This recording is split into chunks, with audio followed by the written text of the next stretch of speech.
Hello students, Haryana Edusat channel पर आपका हार्दिक स्वागत है। अब से पहले हम किंगडम प्लांट्स में हम पढ़ चुके हैं एल्गी और ब्रायोफाइट्स के बारे में। आज हम टेरिडोफाइट्स एंड जिम्नोस्पर्म्स के बारे में पढ़ेंगे। इसके बारे में काफ़ी महत्वपूर्ण जानकारियाँ आपको इससे मिलेगी, जो कि आपकी एनसीईआरटी बुक्स में दी हुई हैं। उसी को मैं डिटेल से यहाँ बताने जा रहा हूँ आपको। चलिए शुरू करते हैं इसे अपने डिजिटल बोर्ड पर। आज के लेक्चर में हम टेरिडोफाइट्स और जिम्नोस्पर्म दोनों के बारे में ही बात करेंगे।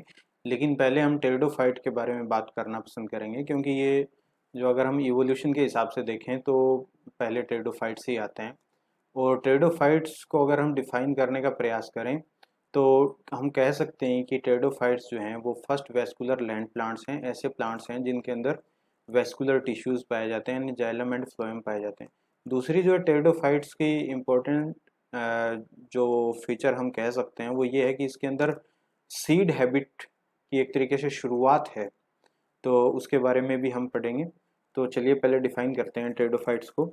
तो हम कह सकते हैं कि pteridophytes are the first vascular land plants having xylem and phloem. और ये भी हम जानते हैं कि वो cool, damp and shady places के अंदर पाए जाते हैं। और अगर हम स्ट्रक्चर की बात करें टेरिडोफाइट्स के, तो हम कह सकते हैं कि वो थैलोइड प्लांट नहीं है। इससे पहले आपने जो भी प्लांट्स देखे वो थैलोइड थे। थैलोइड यानी जो प्लांट बॉडी है वो रूट, स्टेम एंड लीव्स के अंदर डिवाइडेड नहीं थी, डिफरेंशिएटेड नहीं थी। अब टेरिडोफाइट्स ऑनवर्ड्स जो हैं वो रूट, स्टेम एंड लीव्स के अंदर डिफरेंशिएटेड हैं प्लांट बॉडी।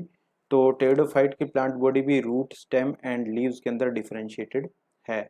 तो इसमें अगर हम जनरल स्ट्रक्चर्स देखें तो रूट जो है वो बहुत ही स्मॉल स्ट्रक्चर्स होती हैं और फाइबर्स होती हैं, फाइब्रस। और लीव्स जो हैं वो माइक्रोफिल्स और जो है मैक्रोफिल्स दोनों टाइप की हैं। और इसमें माइक्रोफिल्स जो हैं वो छोटी हैं, जैसे कि सिलेजिनेला इसका एक एग्जांपल है। और जो मैक्रोफिल्स हैं, मैक्रोफिल्स जो हैं वो लार्ज हैं, जैसे कि फर्न्स के अंदर वो पाई जाती हैं। तो ये लीव्स के बारे में।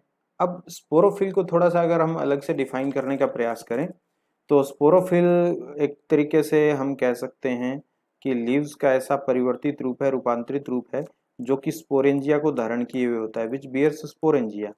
तो स्पेसिफिकली ऐसी पत्तियों को, ऐसी लीव्स को हम क्या कहते हैं? स्पोरोफिल्स कहते हैं। और इनके एक्सिल के अंदर स्पोरेंजिया पाई जाती है। तो और अगर आप देखो सिलेजिनेला को, कुछ एक स्ट्रक्चर्स आपके बुक के अंदर दी हुई है, एनसीईआरटी बुक के अंदर।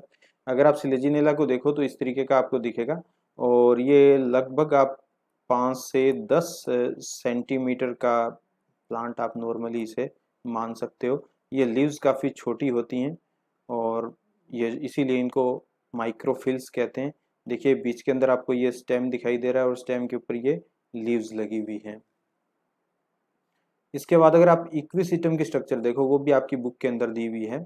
इक्विसिटम की ये जो हाइट है, आप लगभग आप नॉर्मली जब देखोगे तो 30 सेंटीमीटर के अराउंड ये आपको हाइट मिलती है। इसको हॉर्स टेल भी बोलते हैं। इसके अंदर ये जो दिख रहा है आपको स्ट्रोबिलस है। स्ट्रोबिलस एक रिप्रोडक्टिव स्ट्रक्चर है जिसके अंदर जो स्पोरोफिल्स हैं वो कॉम्पैक्टली अरेंज हो गई है एक बॉडी बनाने के लिए, जिसको हम क्या कहते हैं? स्ट्रोबिलस बोलते हैं। और जो पूरी वेजिटेटिव प्लांट बॉडी है वो नोड्स एंड इंटरनोड्स के अंदर डिवाइडेड होती है। देखिए ये नोड है, ये भी नोड है, बीच का जो पार्ट है ये वाला इंटरनोड है। यहाँ देखिए ये इंटरनोड बताया हुआ है, ये भी इंटरनोड है, ये भी इंटरनोड है। और ये क्या है? ये सारी की सारी नोड्स हैं। इसकी जो रूट्स हैं वो काफ़ी छोटी होती हैं और जो फाइब्रस टाइप की रूट्स होती हैं इक्विसिटम की। इसके बाद हम टेरिस को अगर देखें तो ये एक तरीके से सजावटी प्लांट है, जो कि हमारे गार्डन में मिल जाता है, आसपास भी आपको दिख सकता है सजावटी पौधे के रूप में। और इसीलिए मैंने इसको पॉट के अंदर लगाया हुआ बताया है। इसके अंदर एक स्पेसिफिक स्ट्रक्चर देख रहे हैं, देखिए लीव जो है वो इस तरह से मुड़ी हुई होती है। ये टेरिडोफाइट का और जिम्नोस्पर्म का एक पिक्यूलियर फीचर है। ये आपके नीट के लिहाज से भी काफ़ी इंपॉर्टेंट है। इसको बोलते हैं सर्सिनेट वर्नेशन। सर्सिनेट वर्नेशन बोलते हैं, इसको ध्यान रखिएगा। सर्सिनेट वर्नेशन किस किस में पाया जाता है? एक तो टेरिडोफाइट्स के अंदर, दूसरा जिम्नोस्पर्म के अंदर। और ये लीव्स बड़ी होती हैं इसकी, और यहाँ पर ये जो लीफलेट्स लगी होती हैं, इन लीफलेट के अगर आप देखो एक्सिल के अंदर नहीं पाई जाती है इसके अंदर स्पोरेंजिया। यहाँ पर इसको अगर हम उसको उल्टा करके देखते हैं तो यहाँ बिल्कुल मार्जिन पर छोटी छोटी स्पोरेंजिया लगी होती है। स्पोरेंजिया की स्ट्रक्चर आप देखोगे तो ये बिल्कुल आपको माइक्रोस्कोपिक होती हैं, ये इस तरीके से आपको दिखती हैं, बीच में लिप लाइक स्ट्रक्चर्स होती हैं और इसके अंदर स्पोर्स भरे रहते हैं। बिल्कुल यूं क्लब शेप्ड स्पोरेंजिया इसकी होती है, ये माइक्रोस्कोपिक होती है, आप ध्यान रखें। और अगर आप साल्विनिया की बात करें, ये भी आपकी बुक के अंदर दिया हुआ एक एग्जाम्पल है। साल्विनिया भी आपको वाटर बॉडीज़ के अंदर नॉर्मली मिल जाता है, और ये नॉर्मली जो है वो लगभग बहुत छोटा प्लांट होता है, लगभग 1 से 2 सेंटीमीटर तक के ये हैं। ये छोटी छोटी आपको मिल जाती हैं, छोटी रूट्स हैं इसकी, तो ये साल्विनिया है। अब अगर आप टेरिडोफाइट्स के लाइफ साइकिल के बारे में ध्यान दो तो यहाँ हम 2 टाइप के लाइफ साइकिल्स को डिस्कस करेंगे। एक तो है होमोस्पोरस और दूसरा है हेटेरोस्पोरस। होमोस्पोरस का मतलब है कि एक ही तरीके के स्पोर उसके अंदर पाए जाते हैं, जबकि हेटेरोस्पोरस में वो 2 तरीके के स्पोर होते हैं। आप एक बार फिर से ध्यान दें, होमोस्पोरस मतलब केवल एक ही प्रकार के स्पोर्स हैं और हेटेरोस्पोरस 2 प्रकार के स्पोर्स हैं। अगर आप 2 प्रकार के स्पोर्स की बात करेंगे तो वहाँ माइक्रो एंड मैक्रो 2 टाइप के आपको स्पोर्स मिलेंगे। तो देखते हैं होमोस्पोरस, जो एक टिपिकल टेरिडोफाइट का लाइफ साइकिल हम देखने जा रहे हैं। सबसे पहले आप जब भी लाइफ साइकिल पढ़ें ये ध्यान में रखें, स्पोरोफाइट ये देखें। स्पोरोफाइट क्या है? एक 2n स्ट्रक्चर है। 2n का मतलब डिप्लॉइड।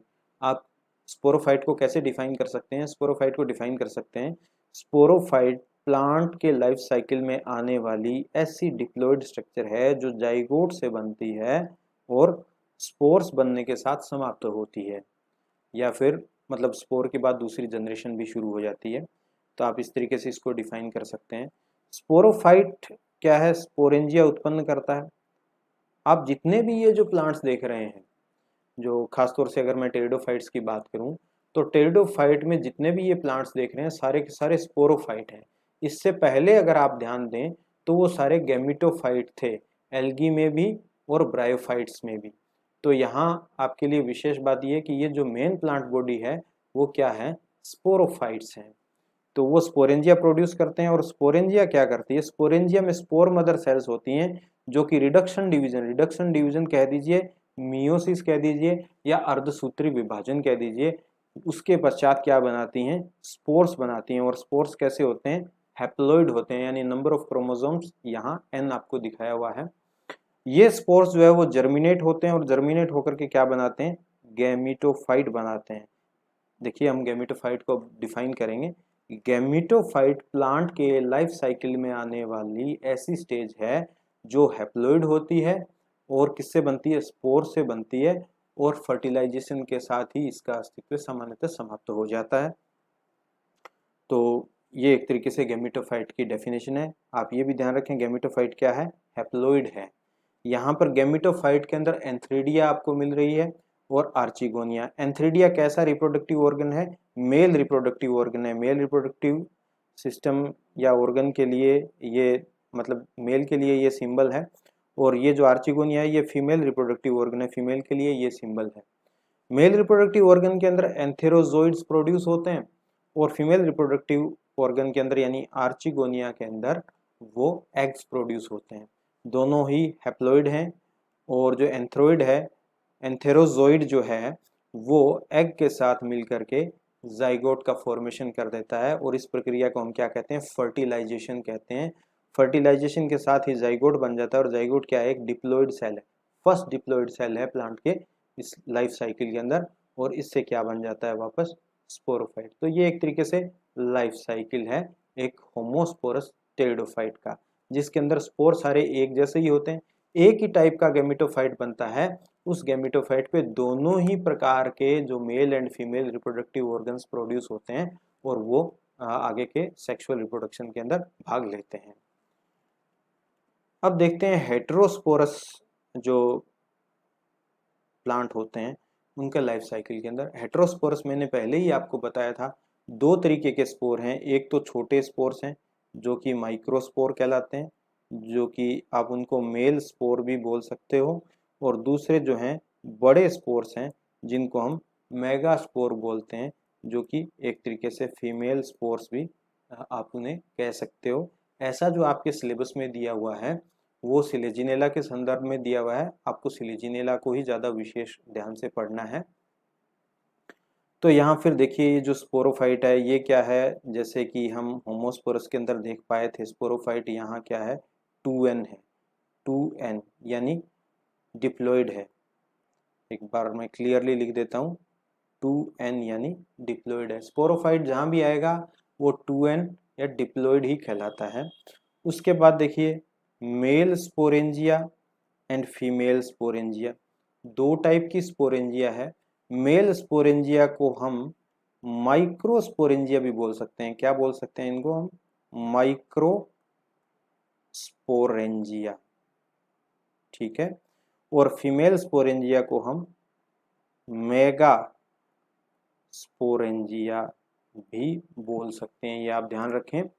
इन स्पोरेंजिया के अंदर जो स्पोरोजिनस टिश्यू होता है, ये स्पोरेंजिया भी देखिए डिप्लॉयड है। इन स्पोरेंजिया के अंदर भी जो स्पोरोजिनस टिश्यू होता है उसके अंदर कौन सा डिवीजन होता है? रिडक्शन डिवीजन या अर्धसूत्री विभाजन, या आप कह सकते हो मियोसिस होता है। और मियोसिस होने के बाद ये स्पोर्स का फॉर्मेशन कर देते हैं।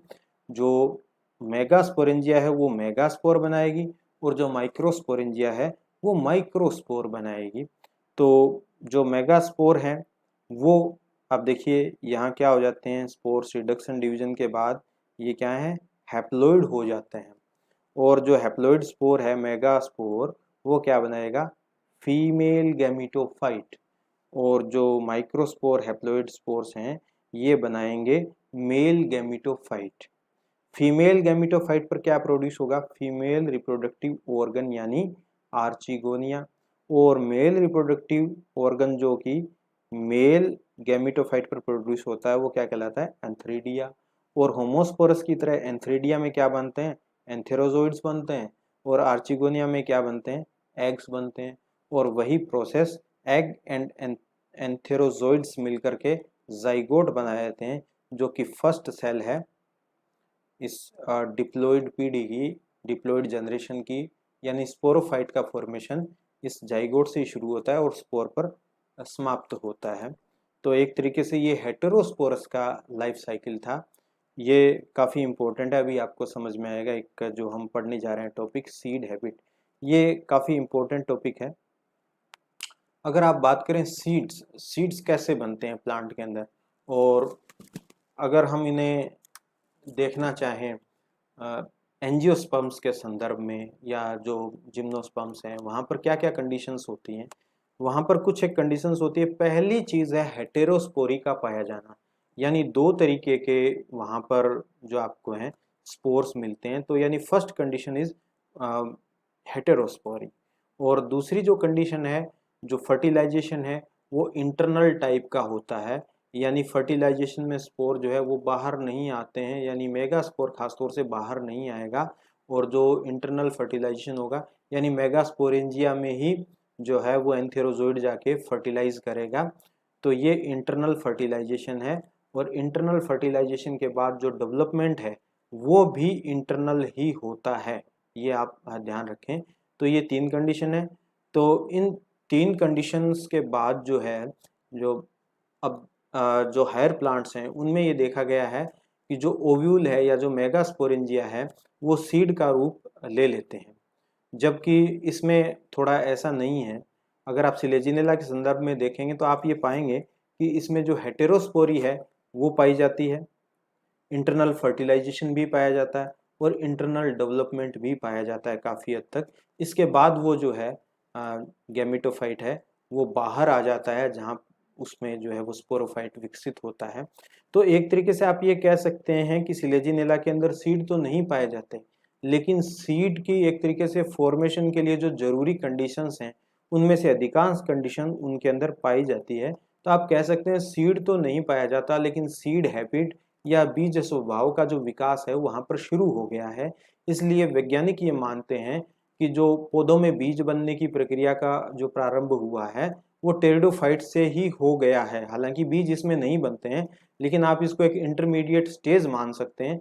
तो सीड हैबिट की जो शुरुआत है हम सिलेजिनेला से मान सकते हैं। ये आपका नीट के लिए भी एक इम्पोर्टेंट क्वेश्चन है, दूसरे कम्पिटिटिव एग्जाम्स के लिए भी एक इम्पोर्टेंट क्वेश्चन है। तो इसलिए आप इसको ध्यान रखें कि सीड हैबिट की शुरुआत कहाँ से हुई है, टेरिडोफाइट से हुई है, और उसमें भी जो स्पेसिफिक है वो क्या है, वो सिलेजिनेला है। और अगर कुछ क्वेश्चंस इस तरह के भी हो सकते हैं कि सीड हैबिट के लिए पहली कंडीशन क्या होती है, तो यह जरूरी है कि उसमें हेटेरोस्पोरी पाई जाए, इतना आप जरूर ध्यान रखें। तो ये सीड हैबिट के बारे में था। अब हम देखेंगे जो टेरिडोफाइटा है उसकी क्लासेस कौन कौन सी हैं। टेरिडोफाइटा की जो क्लासेस हैं, मेजर क्लासेस हैं, वो कौन कौन सी हैं। आपकी जो एनसीईआरटी बुक में दी हुई क्लासेस हैं वो हम डिस्कस करेंगे। इनके अलावा कुछ क्लासेस ऐसी भी हैं जो फॉसिल हो चुकी हैं, तो अभी वो प्रेजेंट नहीं है। यहाँ देखिए जो क्लासेस हैं वो है साइलोप्सिडा। साइलोप्सिडा का जो एग्जाम्पल है वो साइलोटम। दूसरी है लाइकोप्सिडा। लाइकोप्सिडा के जो एग्जाम्पल्स हैं वो है लाइकोपोडियम एंड सिलेजिनेला। और थर्ड जो है वो स्फिनोप्सिडा। स्फिनोप्सिडा का एग्जाम्पल है इक्विसिटम। और फोर्थ जो है वो टेरोप्सिडा। टेरोप्सिडा के जो एग्जाम्पल्स हैं ड्रायोप्टेरिस, टेरिस एंड एडियंटम। ये सारे के सारे एग्जाम्पल्स आप जरूर याद रखें, क्योंकि ये कम्पिटिटिव एग्जाम्स में पूछे जाते हैं। तो कौन सा जो है वो कौन सी क्लास से रिलेटेड है, ये आप जरूर याद रखें। इक्विसिटम को हॉर्स टेल भी कहते हैं, ये भी आप ध्यान में रखें। तो टेरिडोफाइट के बारे में इतना ही। आगे हम जिम्नोस्पर्म्स के बारे में पढ़ने वाले हैं। जिम्नोस्पर्म्स को अगर हम हिंदी में टर्मिनोलॉजी यूज करें तो हम कह सकते हैं कि वो नग्न बीजी हैं। नग्न बीजी का मतलब वो ऐसे प्लांट्स हैं जिनके अंदर, जिनके सीड पर, सीड के ऊपर जो फल बिकती है उसका आवरण नहीं पाया जाता। आप जितने भी सीड्स देखते हो, आप जैसे अगर आम का एग्जाम्पल लें तो फ्रूट के अंदर है, अनार का एग्जाम्पल लें तो वो सीड भी फ्रूट के अंदर है। लेकिन जिम्नोस्पर्म्स ऐसे प्लांट हैं जिनके अंदर सीड सीधे ही लगते हैं, वो फ्रूट के अंदर नहीं लगते हैं, इसीलिए उनको जिम्नोस्पर्म या नग्न बीजी या अनावृत बीजी कहा जाता है। तो यहाँ जैसे कि नाम से ही स्पष्ट है, जिम्नोस मतलब है नेकेड और स्पर्मा मतलब सीड्स। ऐसे प्लांट जो कि नेकेड सीड वाले होते हैं वो जिम्नोस्पर्म्स कहलाते हैं। देखिए ये यहाँ पर एक छोटा सा एग्जांपल यहाँ बताया गया है कि जो एंजियोस्पर्म है, जैसा कि आप क्लास 10th के अंदर भी पढ़ के आ चुके हो फ्लावर के स्ट्रक्चर के अंदर, जो एंजियोस्पर्म है उनके अंदर ये ओवरी पाई जाती है, और ओवरी के अंदर देखिए ये ओव्यूल पाया जाता है।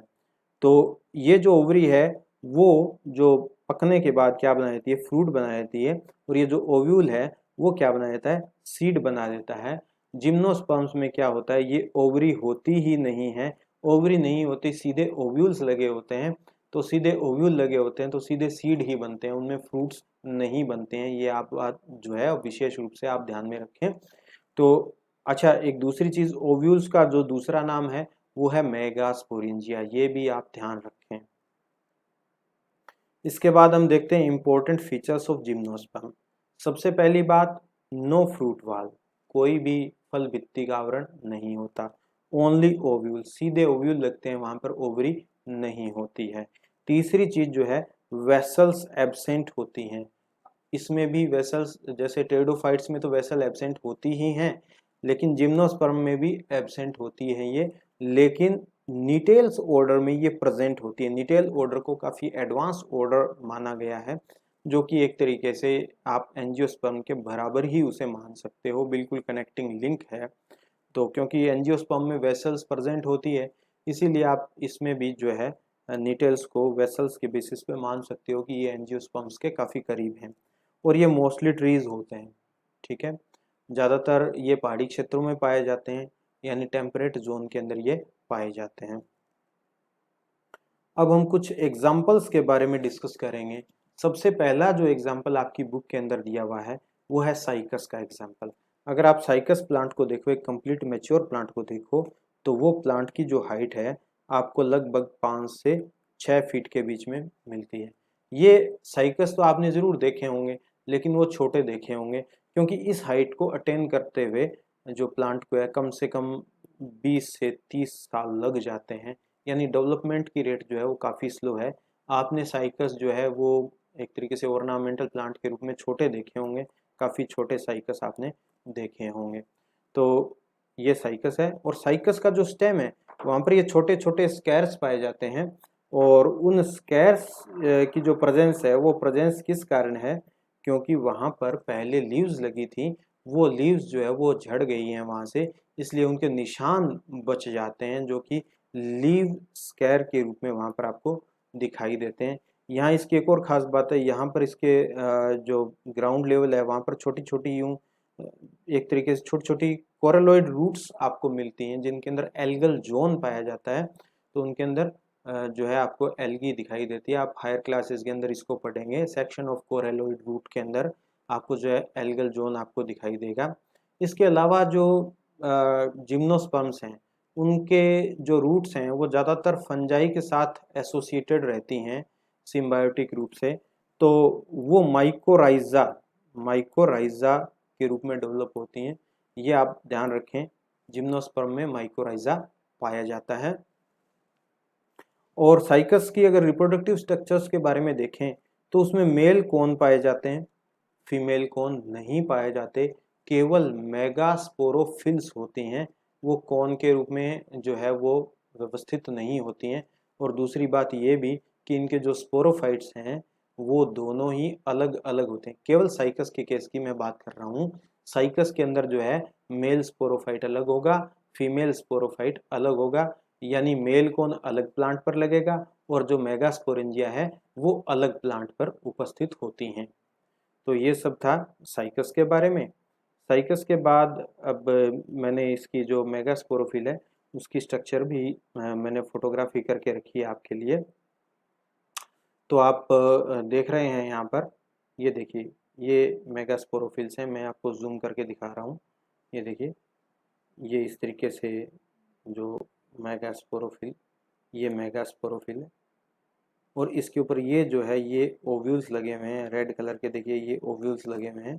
ओव्यूल कह दीजिए या मेगास्पोरेंजिया कह दीजिए, काफ़ी बड़े बड़े ये लगे होते हैं, और जब इनसे सीड बनते हैं तो इनका साइज़ थोड़ा और भी बढ़ जाता है। तो आप कहीं भी ऑर्नामेंटल प्लांट के रूप में लगा हो साइकस तो उसको आप देख सकते हैं। यहाँ पर जो दूसरा प्लांट मैं डिस्कस करने जा रहा हूँ वो है पाइनस प्लांट। पाइनस जो रिलेटेड है वो कोनिफेरल्स ऑर्डर से रिलेटेड है। कोनिफेरल्स का मतलब ये है कि बिल्कुल कोन शेप स्ट्रक्चर होती है। देखिए इस तरीके से आप यहाँ पे भी देख रहे हैं, ये देखिए ये कोन शेप स्ट्रक्चर है प्लांट की। ये फोटोग्राफ मैंने जो है वो गुड़गांव में बोटेनिकल एक्सप्लोरेशन के लिए गया था, तो वहाँ पर मैंने ये फोटोग्राफी की थी। ये देखिए आप इन कंपैरिजन प्लांट का साइज भी देख सकते हैं कि ह्यूमन के जो कंपैरिजन में है प्लांट कितना बड़े साइज में है। तो आप ये देख पा रहे हैं ढंग से। देखिए ये जो इसकी लीव्स हैं ये नीडल्स कहलाती हैं, बिल्कुल सुई की तरह होती हैं, इसलिए इनको नीडल्स बोलते हैं, पाइनस नीडल बोलते हैं। और एक और जो आपकी बुक के अंदर दी हुई बात है वो ये है कि जो सिकोया प्लांट है वो सबसे लंबा प्लांट है इस पृथ्वी पर पाया जाने वाला, जो कि जिम्नोस्पर्म से ही रिलेटेड है, इसलिए इसको मैं यहाँ पर बताना चाहूँगा। उसको रेडवुड ट्री भी बोलते हैं। पाइनस प्लांट के अंदर जो है मेल एंड फीमेल कोन एक ही प्लांट पर मिलते हैं। आपको फीमेल कोन हो सकता है आपकी लैब में देखने को मिल जाए, उसका लगभग इतने बड़े साइज का वो फीमेल कोन होता है। मेल कोन इसके अंदर छोटे होते हैं, जबकि साइकस के जो है वो मेल कोन्स काफ़ी बड़े होते हैं और फीमेल कोन उसमें पाए नहीं जाते। वो मेगास्पोरेंजिया जो है मेगास्पोरोफिल पर ही पाई जाती है, लगभग इस पेन के साइज की या थोड़ी बहुत इससे बड़ी हो सकती है मेगास्पोरोफिल्स। तो अब हम बात करेंगे निटेल्स ऑर्डर की। अगर निटेल्स में हम देखें तो नीटम एक प्लांट है जिसका मैंने यहाँ पर आपको डायग्राम बनाया है। ये काफ़ी कुछ एंजियोस्पर्म्स जो हमारे आसपास दूसरे प्लांट्स पाए जाते हैं उनकी लीव से रिलेटेड उससे संबंधित सी स्ट्रक्चर है, और इनके अंदर क्या है वेसल्स प्रेजेंट होती है, ये विशेष बात है इनकी। अब मेजर ऑर्डर्स हम देखते हैं जिम्नोस्पर्म्स के, वो कौन कौन से हैं। सबसे पहले है साइकेडेल्स, जो आपकी बुक के अंदर एग्जांपल्स दिए हैं। सबसे पहले है साइकेडेल्स और उसका एग्जांपल है साइकस। दूसरा है कोनिफेरल्स और उसका एग्जांपल है पाइनस। तीसरा जो है वो नीटेल्स, उसका एग्जांपल है नीटम। इसके अलावा कुछ और ऑर्डर्स भी हैं, साइकेडोइडियल्स, और ये जो दूसरे ऑर्डर्स हैं वो जो है वो लगभग फॉसिल्स हो चुके हैं, यानी उनका कोई लिविंग जो ऑर्गेनिज्म है वो रिपोर्ट नहीं है अभी। इसके अलावा एक और एग्जांपल दिया हुआ है आपकी बुक के अंदर जिंको बाइलोबा का, ठीक है।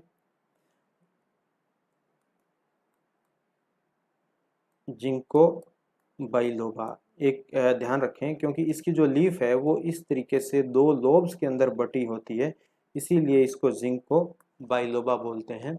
और ये जो है वो मतलब इस ऑर्डर के बाकी सभी जो सदस्य हैं वो फॉसिल हो चुके हैं और ये बहुत कम स्थानों पर ये पाया जाता है। अगर आप देखना चाहें तो फॉरेस्ट रिसर्च इंस्टीट्यूट देहरादून के अंदर इसको जो है वो कल्टीवेट किया जा रहा है, वहाँ पर इसको और ज़्यादा बढ़ाने की कोशिश हो रही है। और कुमाऊं यूनिवर्सिटी में भी 2 प्लांट इसके लगे हुए हैं, जो मैंने अपने स्टडी के दौरान बोटेनिकल एक्सप्लोरेशंस में ये देखे हैं मैंने खुद ने। और एक जो विशेष बात है जिम्नोस्पर्म्स के बारे में कि ब्रायोफाइट्स टेरिडोफाइट्स की तरह इसके अंदर फ्री लिविंग गैमेटोफाइट्स नहीं होते हैं। तो जो जिम्नोस्पर्म्स हैं उनके अंदर अगर हम लाइफ साइकिल अभी देखेंगे, उनके अंदर जो आपने अभी तक देखा था गैमेटोफाइट अलग से फ्री लिविंग होते हैं, या तो वो ऑटोट्रोफिक ही होते हैं, सामान्यतः फोटोसिंथेसिस करते हैं, लेकिन ऐसी कंडीशन जिम्नोस्पर्म में नहीं पाई जाती। इनके जो गैमेटोफाइट हैं वो स्पोरोफाइट पर ही डिपेंडेंट रहते हैं और काफ़ी रिड्यूस्ड हो जाते हैं। जैसे जैसे प्लांट्स एडवांस होते जा रहे हैं उनमें स्पोरोफाइटिक जो पीढ़ी है वो उसका समय बढ़ता जा रहा है और जो गैमेटोफाइटिक पीढ़ी है वो स्मॉल होती जा रही है। तो जिम्नोस्पर्म के अंदर जो गैमेटोफाइट्स हैं वो काफ़ी थोड़े समय के लिए आते हैं, एंजियोस्पर्म में और भी थोड़े समय के लिए आते हैं। और जो इनमें जो है वो हेटेरोस्पोरी पाई जाती है, सभी प्लांट्स के अंदर हेटेरोस्पोरी है, जबकि आपने टेरिडोफाइट्स के अंदर देखा था सिलेजिनेला और कुछ एक प्लांट्स के अंदर और थी। और फर्टिलाइजेशन इनमें इंटरनल होता है। ओव्यूल्स जो हैं वो सीड के रूप में डेवलप हो जाते हैं, यानी यहाँ कंप्लीटली सीड बनने लग गए हैं प्लांट्स के अंदर। अब आपने टेरिडोफाइट्स में देखा वहाँ एक तरीके से शुरुआत हुई थी सीड बनने की, लेकिन यहाँ पर सीड बन चुके हैं। तो इसके बाद हम लाइफ साइकिल देखने जा रहे हैं एक टिपिकल जिम्नोस्पर्म का। यहाँ देखिए वही स्पोरोफाइट है। स्पोरोफाइट कैसा होता है आपको पता है, वो डिप्लॉयड होता है। अच्छा, इनके अंदर देखिए ये मेल कौन है और फीमेल कौन पाए जाते हैं। साइकस के केस में ऐसा नहीं है, वहाँ तो स्पोरोफाइट भी 2 होते हैं, लेकिन इन जनरल अगर हम बात करें, जैसे पाइनस की बात करें, तो वहाँ पर मेल कौन एंड फीमेल कौन अलग अलग पाए जाते हैं। मेल कौन के अंदर माइक्रोस्पोरेंजिया होती है और फीमेल कौन के अंदर मेगास्पोरेंजिया होती है। ये भी दोनों डिप्लॉयड हैं और माइक्रोस्पोरेंजिया माइक्रोस्पोर का फॉर्मेशन करती है, मेगास्पोरेंजिया मेगास्पोर का फॉर्मेशन करती है। मेगास्पोरेंजिया का जो दूसरा नाम है वो ओव्यूल भी है, ये आप ध्यान रखें, ओव्यूल है। अच्छा, जो माइक्रोस्पोर है वो मेल गैमेटोफाइट बनाएगा। मेल गैमेटोफाइट के अंदर क्रोमोसोम्स की संख्या कितनी होती है, हैप्लॉइड होती है, n होती है। और जो फीमेल गैमेटोफाइट बनाएगा वो बनेगा मेगास्पोर से, उसमें भी क्रोमोसोम्स की जो संख्या है वो n होती है। देखिए मेल गैमेटोफाइट से मेल गैमीट बनते हैं और फीमेल गैमेटोफाइट से फीमेल गैमीट बनते हैं। ये भी आर्चिगोनिया में ही होते हैं एग। और इधर ये जो है ये जो गैमेटोफाइट हैं उनके अंदर गैमीट्स बनते हैं अलग से, इनको हम एंथेरोजोइड नहीं कहते हैं। एंथेरोजोइड नहीं पाए जाते हैं जिम्नोस्पर्म में, ये ध्यान रखें, ये आपके नीट के लिहाज से इम्पोर्टेंट क्वेश्चन है। और दूसरी जो चीज़ है, जो माइक्रोस्पोर से मेल गैमेटोफाइट का विकास, ध्यान दें, माइक्रोस्पोर से मेल गैमेटोफाइट का विकास माइक्रोस्पोरेंजिया में ही शुरू हो जाता है, यानी उसमें कुछ डेवलपमेंट हो चुका होता है। जब वहाँ से शेड होते हैं, वो वहाँ से जब निकलते हैं पोलिनेशन से पहले, इनको पोलन ग्रेन भी कहते हैं माइक्रोस्पोर्स को। तो एक बात ये भी आप ध्यान रखें, साइकस के अंदर 3 सेल्ड स्टेज के अंदर और पाइनस के अंदर 4 सेल्ड स्टेज के अंदर और एफिड्रा के अंदर 5 सेल्ड स्टेज के अंदर पोलिनेशन होता है। ये भी आपका नीट के लिहाज से काफ़ी एक इम्पोर्टेंट क्वेश्चन है। तो यहाँ देखिए फर्टिलाइजेशन होता है, फर्टिलाइजेशन के बाद क्या बन जाता है, जाइगोट बन जाता है, और जाइगोट से फिर स्पोरोफाइट का निर्माण होता है। इस तरीके से ये कंप्लीट लाइफ साइकिल है किसका, जिम्नोस्पर्म का। यहाँ एक बार आप इसको स्पष्ट देख लीजिए। जो मैंने लाइट ग्रीन कलर का जो पार्ट बनाया है, ये देखिए इतना जो पार्ट है ये लाइट ग्रीन कलर वाला, ये क्या है, ये डिप्लॉइड पार्ट है, बाकी हैप्लॉइड पार्ट है। इसी तरीके के जो हैं मैंने टेरिडोफाइट्स में बनाए हैं, ज़रा ये भी देख लें आप।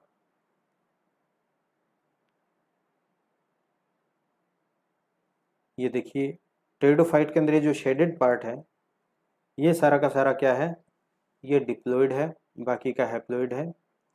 तो ये स्ट्रक्चर्स आपको ध्यान रखनी है। तो इस तरीके से ये जो हमारा चैप्टर है, इसका कुछ एक पार्ट और बचता है अभी। जिम्नोस्पर्म्स के बाद जो है एंजियोस्पर्म्स एंड लाइफ साइकिल्स बचते हैं, वो हम नेक्स्ट वीडियो में करेंगे। देखिए हम टेरिडोफाइट्स एंड जिम्नोस्पर्म के बारे में काफ़ी कुछ जान चुके हैं।